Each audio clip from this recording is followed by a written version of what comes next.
I never used to believe in the supernatural. To me, the world was a realm governed by logic and reason, but all of that changed when I installed those new cameras in my home. My house stood nestled on the edge of a dense, ancient forest, shrouded in perpetual twilight. The windows were old and creaky, and the wind whistled through the cracks, creating an eerie symphony that echoed through the darkened hallways. It was the kind of place that seemed to harbor secrets. Every night I'd wake up to the frantic barking of my loyal dog Max. He would stand at the window, his hackles raised, teeth bared, and eyes locked onto something outside. I'd rush to his side, expecting to find an intruder or a wild animal, but there was never anything there, just the impenetrable darkness of the forest. Even though I saw nothing, I had a mix of curiosity and fear. I decided to install surveillance cameras around the house. I needed to see what Max was barking at night after night. It was a grueling task, drilling holes in the walls while struggling to suppress the sensation of being watched. The thought of not being alone in my house was unbearable. Finally, the cameras were all in place, their red blinking lights casting eerie glows on the walls. I spent the entire day setting up the recording system, ensuring every angle was covered. When night fell, I huddled in front of the monitor, watching the live feed from each camera. The night was quiet. Max lay next to me, his low growls echoing the unease in my gut. Hours passed, and the clock ticked toward the usual time Max would start barking. But nothing happened. The forest remained still, and I began to feel a sense of relief. Maybe it had all been in my head. Then, as the clock struck 2 a.m., I saw it. A shadowy figure emerged from the depths of the forest. Its emaciated frame was unnaturally tall, with limbs that seemed elongated and twisted, like gnarled tree branches. Its skin, if you could call it that, was pallid and appeared to be stretched too tightly over its skeletal frame, giving it an unsettling, cadaverous appearance. The face of the figure was a nightmare etched in flesh and shadows. Long, matted strands of hair obscured most of its features, but what I could see sent shivers down my spine.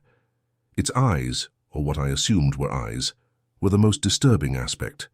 They were entirely white, devoid of pupils or irises, like two empty voids that gazed into the abyss, and it had no eyelids, just those unblinking orbs that stared without end. Its mouth was a gaping maw of broken, jagged teeth, as if it had never known the pleasure of a soft meal. The skin around its mouth appeared stretched, almost as if it had been forced into a perpetual, grotesque smile. The figure moved with an eerie, unnatural grace, gliding rather than walking, as if it defied the laws of physics. Its movements were silent, yet every step sent chills down my spine, and while its physical appearance was nightmarish, it was its relentless, malevolent presence that chilled me to the core. The figure moved with the same unnatural grace, gliding towards the window where Max stood. I gasped, my heart pounding as I watched the impossible unfold before my eyes. It reached out a bony hand and Max's barking intensified, echoing my own terror. That night, I stayed up, unable to tear my eyes away from the monitor. The figure just stood there, staring at me through the camera with empty, soulless eyes. It was as if it knew I was watching, as if it was taunting me.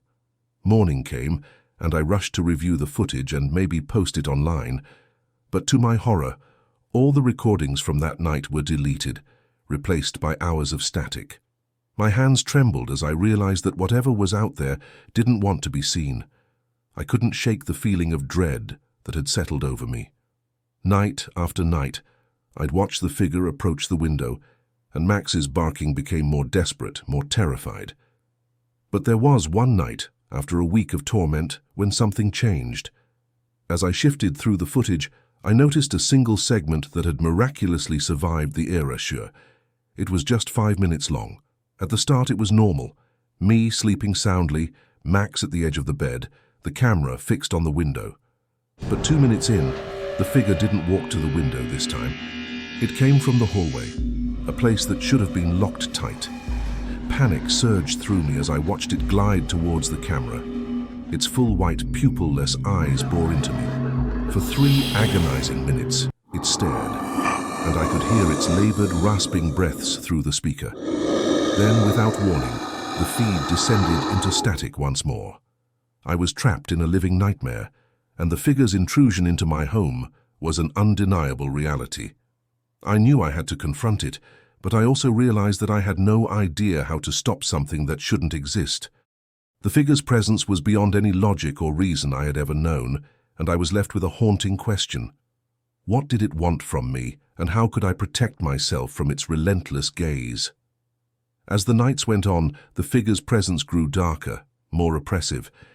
It seemed to become more aware of me, as if it relished the fear that coursed through my veins like icy tendrils.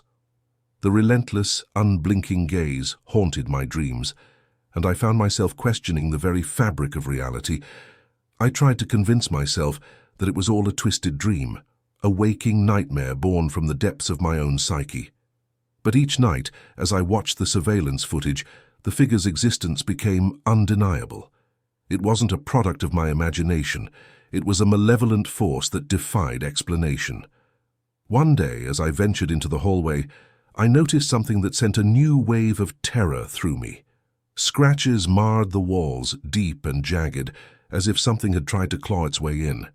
The message they spelled out was chilling. "Let me in." But it was written in a way that made it clear this was no mere plea. It was a sinister demand.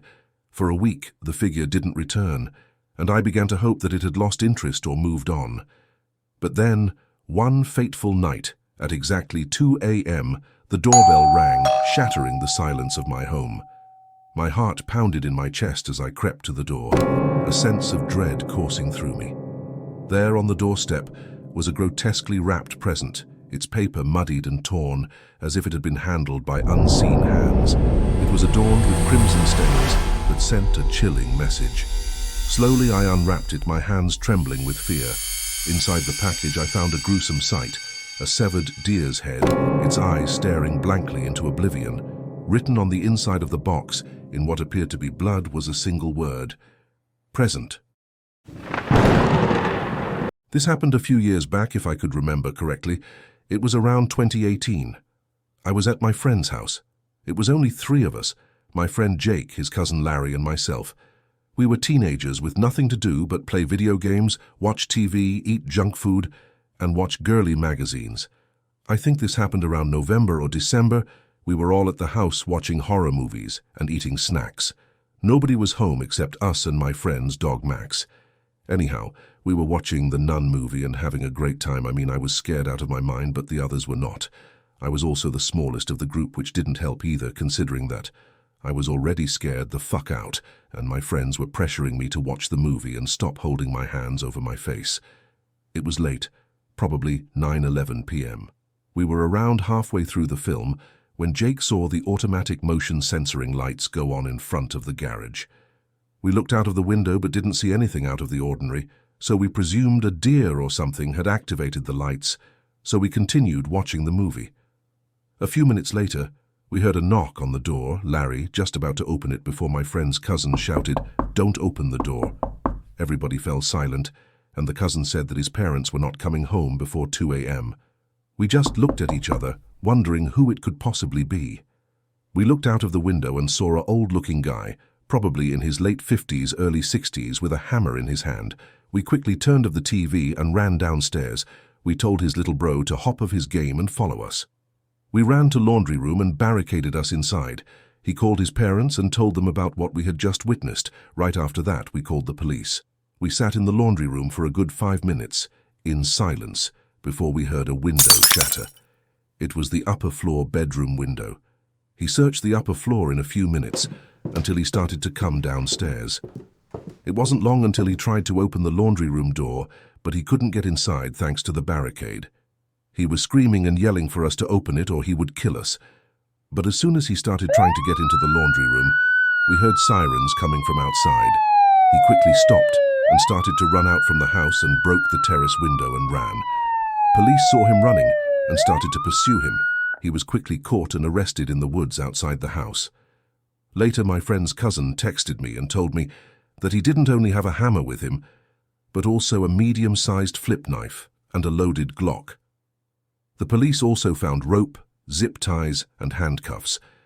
It has been a long time since, but I still wonder, what would have happened if my friend opened the door? In 2017, I moved into my first apartment after graduating high school. The friends I've met in college and around Atlanta all now refer to this complex as the Devil's Playground. 8967. Luxury Apartments was the name, and this place had something strange happening at any given time. This particular telling started when I was alone in my apartment, getting ready to leave for an event. I was moving out the following week, so the apartment was essentially empty, and the only room in the apartment was cleared out. I had nothing left in that room, and the door remained closed. I turned off my music and was about to head for the door. Then, I heard something in the room next to me with the door closed. A few seconds passed and I stood still, registering that the sound was definitely there and definitely coming from my old room with nothing in it.